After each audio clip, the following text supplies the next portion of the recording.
Hello जी, अस्सलाम वालेकुम। This is Dan welcome back to Trade With YouTube channel. आज हम बात करेंगे केसी की कुछ इंपॉर्टेंट स्किप्स के बारे में, सेक्टर वाइज ओवरव्यू करेंगे। कुछ स्किप्स को देखेंगे, जो आप लोगों के सवाल हैं उनको देखेंगे, और देखेंगे कि पूरा बैंकिंग सेक्टर आज किस तरह परफॉर्म किया है और आगे किस तरह परफॉर्म कर सकता है। So let's start video. Video start करने से पहले हमारा जो डिस्कॉर्ड ग्रुप है, आज ही कुछ देर पहले हमने जो है कॉल दी थी गोल्ड की, और अल्हम्दुलिल्लाह गोल्ड ने हमारे अकॉर्डिंग टू आवर प्लान वो प्ले आउट हुई, और हमारा जो टीपी था वो हिट हुआ। These calls are free of cost, और आप लोग भी डिस्कॉर्ड सर्वर हमारा ज्वाइन कर सकते हैं ट्रेड विद द फॉरेक्स का। डिस्क्रिप्शन में आपके पास लिंक मौजूद है। तो these are some success stories जो कि लोगों की पोस्ट कर रहे होते हैं हम, और जो है ना, these are some success story, जिस तरह के इस भाई ने अपने अकाउंट को ग्रो किया। एंड ये सारी चीज़ें यहाँ पर जो हम प्रॉफिट्स बना रहे होते हैं, 300 पिप्स का हमने यहाँ पे प्रॉफिट बनाया है एक्सेट्रा। तो ये सारी चीज़ें आपको यहाँ पे शेयर कर रहे होते हैं। तो जो ज्वाइन कर सकता है, ये नहीं है कि हम हमेशा हमारा टीपी हिट होगा, हमारे स्टॉप लॉस भी हिट होते हैं, लेकिन एट द एंड हम at the end of month, at the end of year हम प्रॉफिटेबल ही निकलते हैं। सो डिस्कॉर्ड ज्वाइन कर सकते हैं, डिस्क्रिप्शन में लिंक है। इसके अलावा जो PSX है, उसकी भी हमारे पास जनाब, अगर मैं आपको दिखाऊं तो ये जनाब हमारे पास एक्यूरेसी चल रही है। 5 अगस्त से हम ट्रेड्स को रिकॉर्ड कर रहे हैं। 57 ट्रेड्स टोटल लिए हैं, 38 विनिंग ट्रेड्स हैं, 6 लूजिंग ट्रेड्स हैं। 3 ट्रेड्स इस तरह की हैं कि हमने नो प्रॉफिट नो लॉस पे वो एंड आउट की। 7 ऑनगोइंग अभी चल रही हैं ट्रेड्स। एक ट्रिगर नहीं हुई थी हमारी ट्रेड।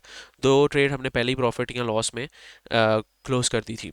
और टोटल एक्यूरेसी अगस्त 5 अगस्त से अभी तक जनवरी स्टार्ट हो चुका है, 87%, तकरीबन 86-87% तक हमारी एक्यूरेसी है। अगर आप लोग ज्वाइन करना चाहते हैं तो डिस्क्रिप्शन में मेरा नंबर मौजूद है, वहाँ पे जाके कांटेक्ट करें, और वहाँ पे प्राइसिंग प्लान्स देख सकते हैं। स्टूडेंट्स के लिए डिस्काउंट्स हैं, बाकी नॉर्मल फीस चल रही है अभी तक। सेक्टर वाइज अगर केसी का थोड़ा सा ओवरव्यू लें, तो आज भी केसी ने 1380 पॉइंट्स निकाले हैं।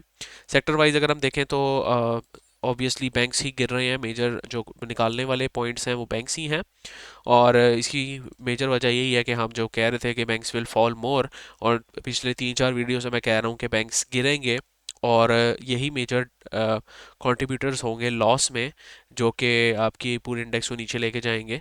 और वही अगर हम देखें तो वो हमें नज़र आ रहा है।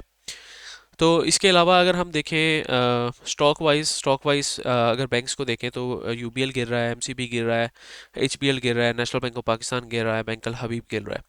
तो इन्हीं बैंक्स को हम आज एनालाइज कर रहे होंगे, और देखेंगे कि इनमें क्या नई अपॉर्चुनिटीज़ बनती हैं कि नहीं, और क्या बैंक इसी तरह गिरते रहेंगे कि नहीं। उससे पहले अगर हम देखें तो आज इंडेक्स की बात करते हैं। इंडेक्स जनाब हमारे पास अभी भी जो है, मुझे लगता है कि इंडेक्स में मज़ीद पोटेंशियल है, लेकिन आज की जो कैंडल है, कल की कैंडल वॉज वेरी गुड। इसने यहाँ से जो हमने एक्सपेक्ट कर रहे थे कि इंडेक्स गिर सकता है तकरीबन 5-6 हज़ार पॉइंट्स, इसने यहीं तक इसने डाउनवर्ड्स मूव दी, और उसी के बाद एक बाउंस भी लिया, ठीक है। बट आज की कैंडल इस तरह की बनी है कि इसने उस पूरी कैंडल को इनगल्फ कर लिया, मतलब कि इसको पूरी निगल लिया। अगर ये आप देखें, इसकी पूरी बॉडी को इनगल्फ कर लिया, and volumes are increasing too. तो ये खतरे की बात होती है अक्सर ही। तो इसमें यह है कि हम अभी एक्सपेक्ट कर सकते हैं कि इंडेक्स आपका मज़ीद मिनिमम 2-3 हज़ार पॉइंट्स मज़ीद गिर सकता है, और इन वर्स्ट केसेस ये तकरीबन 6 हज़ार पॉइंट्स भी गिर सकता है। सो थोड़ी सी ये इंडेक्स में थोड़ी सी खतरे की सिचुएशन है, but overall on the bigger time frame, weekly time frame, monthly time frame, या ऑन अ बिगर पिक्चर, अब मुल्क की इकोनॉमी बिल्कुल ठीक चल रही है, और ओवरऑल हम बुलिश ही हैं मार्केट पे।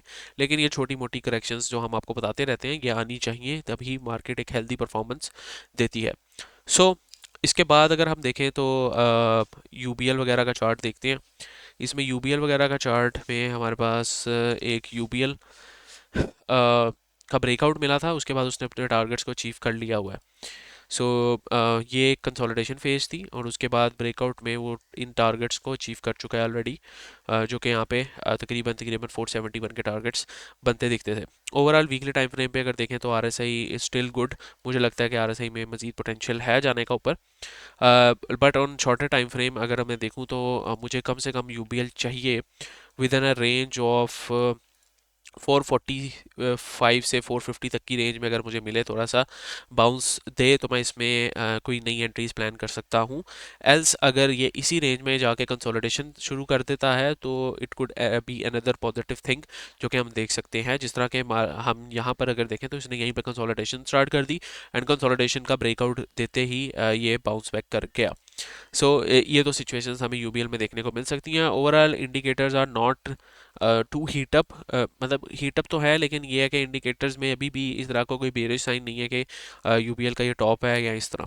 तो UBL is still like bullish मैं कह सकता हूँ अनटिल कोई इस तरह का साइन अपीयर ना हो कि ये डाउनवर्ड्स जाए।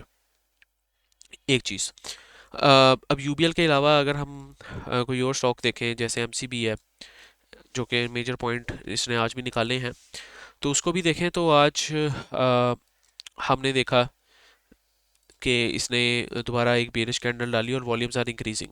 तो इसमें मैं एक्सपेक्ट कर सकता हूँ कि ये अब नीचे आ सकता है easily. I am expecting it to fall till the level of 386 से 408 के लेवल में अगर आए और कंसोलिडेशन करे तो हम इसमें नई एंट्री प्लान कर सकते हैं। इसमें थोड़ा सा डिस्ट्रीब्यूशन के चांसेस मुझे ज़्यादा लग रहे हैं, इसमें ज़्यादा मुझे लग रहा है कि सेलिंग हुई है आज और काफ़ी ज़्यादा सेलिंग हुई है, पैनिक सेलिंग कह सकते हैं जो भी कहें, लेकिन सेलिंग काफ़ी हुई है इसमें, इसके वॉल्यूम्स बता रहे हैं। तो मैं इसको एक्सपेक्ट कर रहा हूँ कि ये 386 से 408 के लेवल पे आके थोड़ा दोबारा जमा होना स्टार्ट हो तो इसमें कोई एंट्री प्लान हम कर सकते हैं फॉर नेक्स्ट टाइम।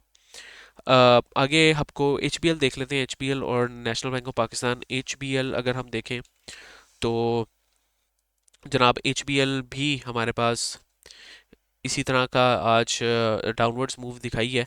तो इसके लिए मेरे ख्याल से कि एक जो फिब का 50% जोन होगा वो एक अच्छा काम करेगा, जो कि यही जोन बनता है जो कि मैंने मार्क किया है 320 से 335 का जोन। और मैं एक्सपेक्ट कर रहा हूँ कि यहाँ पे आके दोबारा एक पुश देगा, यहाँ से दोबारा थोड़ा कंसोलिडेट होकर दोबारा एक अपवर्ड्स की तरफ एक पुश देगा। तो स्टिल मैं एक्सपेक्ट कर रहा हूँ कि बैंक्स अभी भी गिरेंगे, इसका मतलब कि इंडेक्स अभी भी करेक्ट हो सकता है अनटिल अनलेस कोई आपके मेजर इसके अलावा हाई वेटेड स्टॉक्स पंप ना हो तो। इसके अलावा अगर हम एचबीएल को देख लिया हमने, नेशनल बैंक ऑफ पाकिस्तान को देखें जो कि काफ़ी दिनों से काफ़ी वीक से इट्स सुपर बुलिश, तो ये भी हम एक्सपेक्ट कर सकते हैं कि ये भी थोड़ा सा भी करेक्शन में आए। ओवरऑल वीकली टाइम फ्रेम पे भी I can see kind of bearish divergence in act. मुझे लग रहा है कि यहाँ पे एक बेरिश डाइवर्जेंस बन जाएगी और ये स्टॉक दोबारा आपको साइडवेज होता मिलेगा, या तो कम से कम 240s की रेंज में या इवन 230s की रेंज में मिल सकता है आपको। Then we can expect some bullish pressure towards upside. इसके अलावा लास्ट स्क्रिप्ट हम बैंकल हबीब को डिस्कस करते हैं। बैंकल हबीब के बारे में देखें तो इसमें अभी कोई इस तरह की सिचुएशन नहीं है कि इट इज़ टू बेरिश। मुझे लगता है कि बैंकल हबीब एक कंसोलिडेशन फेज़ में है। अगर आप यहाँ पे simple higher highs higher lows की थ्योरी को ही देखें तो it is higher high then higher low then higher high then higher low, और इसके ऊपर जब आपको क्लोज मिला है इधर तो इसने एक और हाई लगाया है और अपने अभी लोज के पास है। तो जब तक ये आपका तकरीबन तकरीबन 178 को नहीं तोड़ता इट इज़ स्टिल बुलिश। और मुझे लगता है, मुझे पर्सनली लगता है कि ये आपका टुवर्ड्स दिस पॉइंट जो कि ये एक रीजन है 191 से 195, यहीं से एक बाउंस बैक लेगा दोबारा और आपका स्टॉप लॉस 182 का हो सकता है फॉर द टारगेट्स ऑफ 211 से 216 218 तक के टारगेट्स आप ले सकते हैं इसमें अभी भी। तो मुझे लगता है कि बैंकल हबीब अभी बाउंस कर सकता है टुवर्ड्स अपसाइड जब तक ये 178 के ऊपर है। सो ये बैंक्स के बारे में मेरा ये था। ओवरऑल क्रक्स मैं बताऊं तो क्रक्स ये है कि बैंक्स में थोड़ा सा डाउनफॉल एक्सपेक्टेड है जिसकी वजह से आपका इंडेक्स मजीद करेक्ट हो सकता है। और इंडेक्स में भी अगर हम देखें तो हमें बेरिश साइन थोड़े बहुत कुछ अरसे के लिए नज़र आ रहे हैं, not for the longer time but overall index अभी भी करेक्ट हो सकता है आई थिंक। इसके अलावा बाद आपकी कुछ स्क्रिप्ट्स हैं वो देख लेते हैं। ज़बरदस्त I B L H L का बता दें। I B L H L देखें, I B L H L यहाँ पे वीकली टाइम फ्रेम पे अगर देखूँ तो it was forming a good higher highs higher lows, और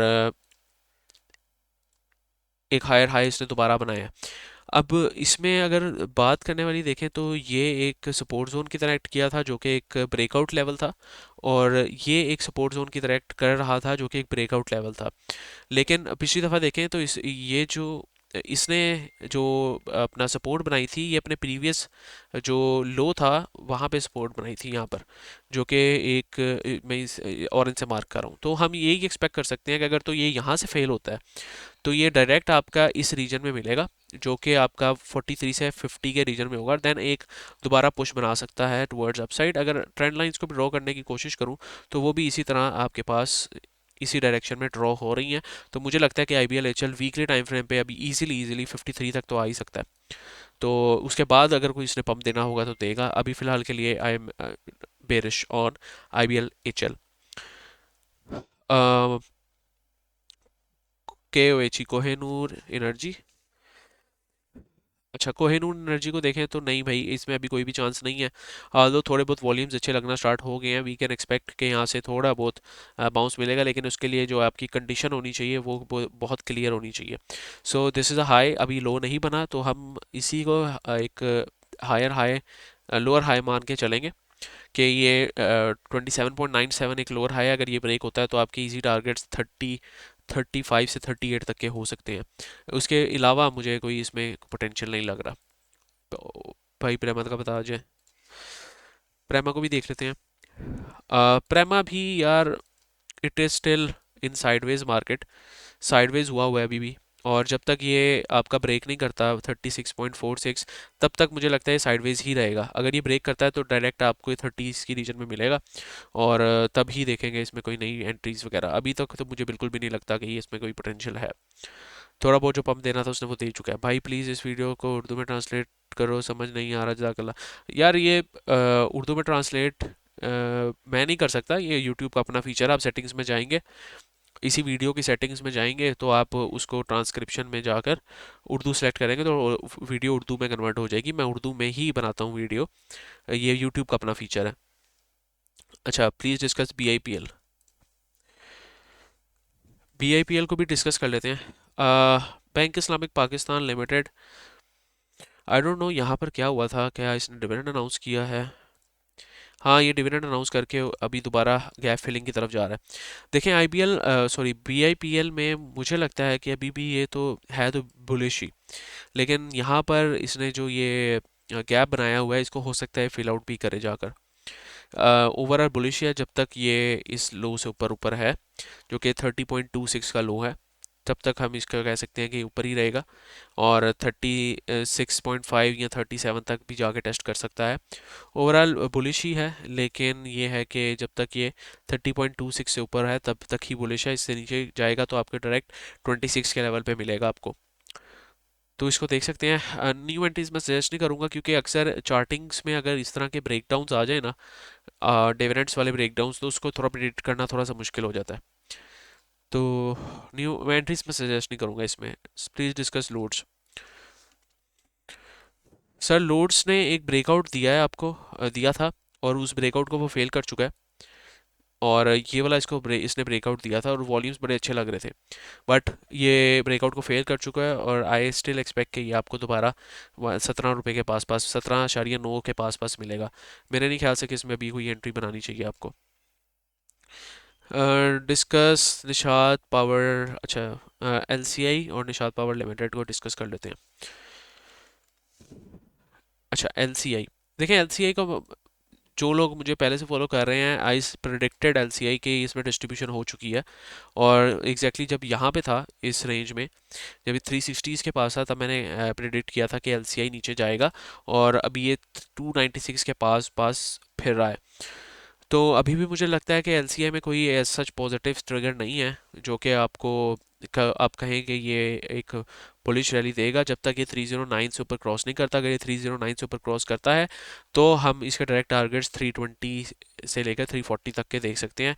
उससे पहले हम इसमें कोई एंट्रीज वगैरह प्लान नहीं कर सकते। Nishad power limited, Nishad power limited को भी डिस्कस कर लेते हैं। देखिए, निषाद पावर लिमिटेड या इस तरह के जितने भी स्टॉक्स होते हैं जो स्टोरी बेस्ड होते हैं, जिनके पीछे इस तरह की सिचुएशन चल रही होती है कि कोई न्यूज़ होती है, या फिर आपके पीछे इसके पीछे कोई ट्रिगर होता है, तो उन स्टॉक्स में आप इसकी पैराबोलिक रैली को नहीं पकड़ सकते। आपको क्या लगता है अगर ये 100 रुपया अभी कर गया है तो आगे 10 दिनों में ये 400 तक चला जाएगा? तो जा सकता है, लेकिन ये है कि इसको कोई भी प्रेडिक्ट नहीं कर सकता। तो स्ट्रक्चरल वाइज मुझे जब ये 79 के पास मिले तो हम इसमें कोई अटेम्प्ट कर सकते हैं, एल्स मुझे नहीं लगता कि इसमें कोई भी आपको एंट्री बनानी चाहिए। आरएसआई बहुत हीटअप हुआ है और हो सकता है आगे जाके बियरिश डाइवर्जेंस भी बना दें यहाँ पर। तो मुझे लगता है अगर स्ट्रक्चर्स की सिंपल टेक्निकल्स की बात करूँ, 76 से 84 का level is best to accumulate it for the targets of again 100 plus के। तो उससे पहले ना मैं ना कोई और टेक्निकल एनालिस्ट आपको बता सकता है कि इसमें क्या सिचुएशन करनी चाहिए इस जैसी स्क्रिप्ट्स में जिसमें स्टोरी बेस्ड होती हैं और ये अ, बगैर किसी वजह के रैली कर रही होती है। आई नो इसके पीछे वजह है, जेको इन्होंने अपनी ईवी लॉन्च की है, बट उसकी कोई ग्राउंड रियलिटी पे फैक्ट्स नहीं हमें नज़र आ रहे ना कि उसके रिजल्ट्स किस तरह के आए हैं या उसके क्या चीज़ें हैं। तो वो रिजल्ट प्री रिजल्ट रैली आप इसको कह सकते हैं ये चल रही है, जिसके जिसके पीछे एक्चुअली कोई फैक्ट नहीं है। तो इसमें मैं इंटरेस्टेड भी नहीं होता इन जैसी स्क्रिप्ट्स में। लोअर्स मैंने ऑलरेडी डिस्कस कर लिया है। इस D C R good at current price टेल T G S S L, एक ही स्क्रिप्ट लेंगे, डी सी आर को देख लेते हैं। अच्छा, D C R weekly time frame पे अगर आप देखें तो ये काफ़ी बुलिश है, बट इसमें कोई भी इस तरह के चांस नहीं है कि it is going to be bearish या फिर इस तरह। डीसीआर एक बहुत स्टेबल स्टॉक है और ये केसी से इफेक्ट नहीं होता ज़्यादा। ठीक है, तो लो बीटा स्टॉक है। यहाँ पे इसने काफ़ी दिन साइडवेज एक्टिविटी दिखाई, फिर ऊपर चला गया, री रेट होता रहता है ये। तो मेरे ख्याल से डीसीआर को जब भी आप एक्यूमुलेट करना चाहें आप कर सकते हैं, क्योंकि ये अपनी ये आप कह सकते हैं कि इंटरेस्ट रेट्स और इस तरह के फैक्टर्स पे डिपेंडेंट नहीं है। इसने अपनी हर हर साल बाद रेंटल यील्ड जो है इंक्रीज करनी है, हर साल बाद इसकी वैल्यूएशन ऊपर चली जाएगी, हर साल बाद इसकी प्रॉपर्टी की वैल्यूज इंक्रीज होंगी, तो हर साल बाद ये री रेट भी होता रहेगा। तो मेरे ख्याल से ये लॉन्ग लॉन्ग टर्म में इट इज़ सुपर बुलिश और ये इन्वेस्टर्स की पसंदीदा स्क्रिप्ट होनी चाहिए, नॉट फॉर ट्रेडर्स। तो इसको किसी भी प्राइस पे आप उठा सकते हैं, इट्स माई पर्सनल ओपिनियन। बाकी अपनी रिसर्च ज़रूर कीजिएगा। Good analysis, thank you. अच्छा, तो यही थी।